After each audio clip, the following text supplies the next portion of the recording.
Ham is one of those things that I think a lot of people think can be a pain at Christmas, but it is actually super easy because this is already cooked. All we have to do is add a few simple ingredients to it to make it even better, and it will be the perfect element to any Christmas day. Let's get straight to it. Please sit back, relax, and enjoy. The first thing we want to do is remove the rind from this ham. We don't want to eat this, it's not very nice, and it will be very, very chewy. An easy way to do it is just run your finger along the side. You don't even need to use a knife for this part.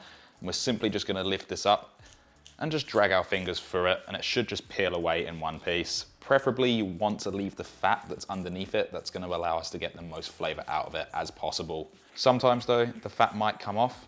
If that is the case, we can always work around it and just adapt to the recipe. With that done, we then have this left. Simply just discard it, or even wear it if you wanted to.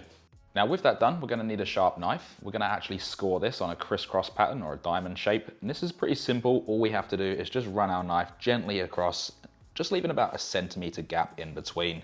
This is just going to allow the flavor to be able to penetrate into the ham itself whilst it cooks. And just keep an eye out on what you're doing because it's actually quite hard to see where you're making the slices. Obviously I'm standing it up like this, but if you guys are doing it, just make sure you lay it flat. It will be a lot easier to see what you're actually doing. Also, as you can see, that fat there is very, very soft. It's starting to come off a little bit. I'm just going to be very gentle with that because we do want to leave that on for extra flavor.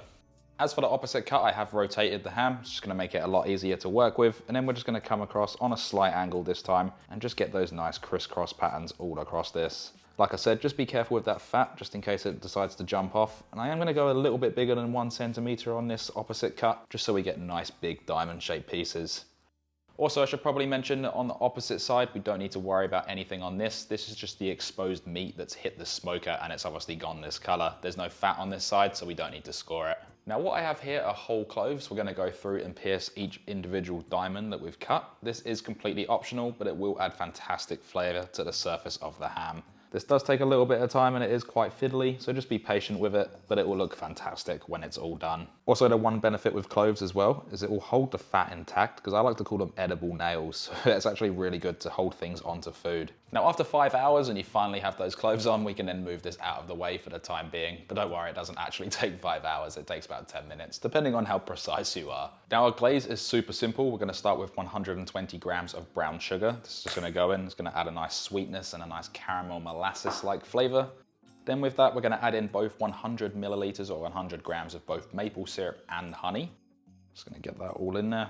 And I will give that honey bowl a scrape out. Just make sure you don't waste any of this good stuff. And then lastly, we're going to add in 35 grams of Dijon mustard. This is going to cut back the sweetness and add a little bit of acidity. Let's then get in there with a whisk and give this a mix up. Just make sure it's nice and smooth, everything's evenly combined. And this is our beautiful glaze that we're going to be putting onto the ham throughout the cooking process. Now back with our ham, we're then going to place this into a large roasting dish. Just make sure it obviously fits. And you can stand this up as well, but I like to have the fat on the top so it's exposed more to the heat. What we're then going to do is get our marinade with a pastry brush and just ever so gently just brush that over. We only want to use about 1/4 of it right now because we're going to be adding more throughout the cooking process. This also is a little bit delicate as well, so just go easy and try not to pull out any of those cloves. We can just dab it on, you don't have to pour it all over or anything like that. Also, if you're worried about this being too sweet, you'd be surprised that it's actually not that sweet at all. It's only the surface that's going to mainly get that flavor. Obviously the ham already is quite salty, so it goes a really nice perfect balance between that salt and sweet. Okay, so once that's all nice and lathered up like so, and we still have quite a bit of that marinade left, pour in 3/4 cup or 180 milliliters of water. We're just going to put this either side of the ham, obviously along the bottom of the tray. This is going to create steam and also mix with the glaze and help create a sauce, also prevent that sauce from burning as well. Now the last thing to do is to wrap this up in some foil. Then with that all wrapped up nice and tight, let's make our way over to the oven. And this is set at 150 degrees Celsius or 300 degrees Fahrenheit, and we're going to bake this for 40 minutes to start off with it covered. And obviously make sure that it's on the bottom shelf so it doesn't hit the top of the oven. This has now been 40 minutes, so we're going to carefully get this out of the oven.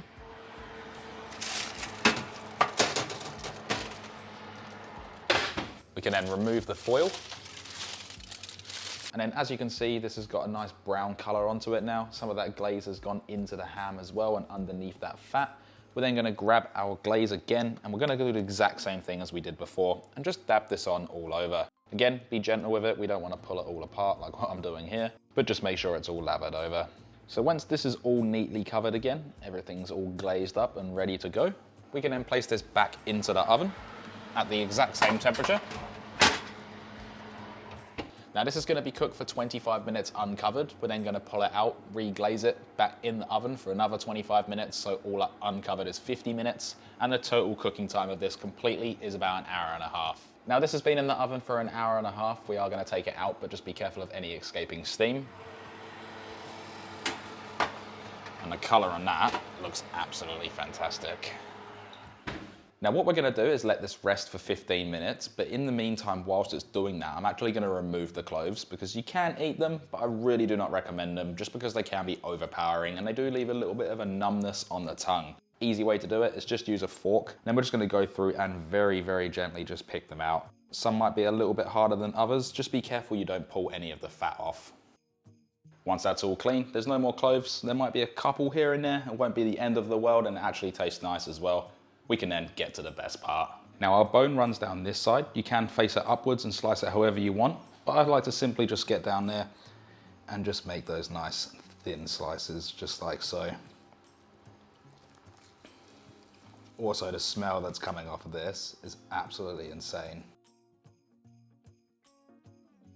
We're then gonna have a whole load of pan juices. This could literally just be drizzled over the top. Oh, this is so good. Obviously though, you can serve this on the table with the sauce, and some people like to reduce the sauce down. I feel like it just makes the perfect glaze within the pan whilst it's baking anyway, so there's really not that much need to do that. Now, depending on how much time and space you have on Christmas Day, this could be made in advance. It will last in the fridge for up to 2 weeks and in the freezer for up to 3 months. Keep it in those juices, it will keep everything moist and all of that flavor together. If you are going to store it, simply reheat the oven to 180 degrees Celsius or 350 degrees Fahrenheit and just bake it until it's nice and hot. I do recommend slicing it beforehand though. It will just make everything so much easier for you, especially if you're trying to juggle in and out of the oven. With that all said and done though, the only thing that's left to do is, of course, we can then dig in.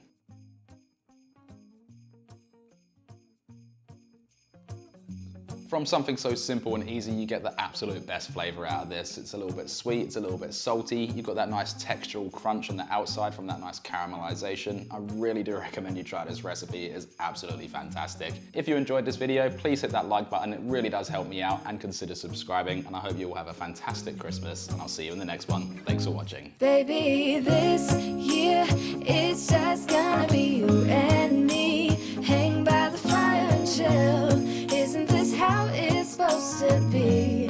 Making a Christmas memory.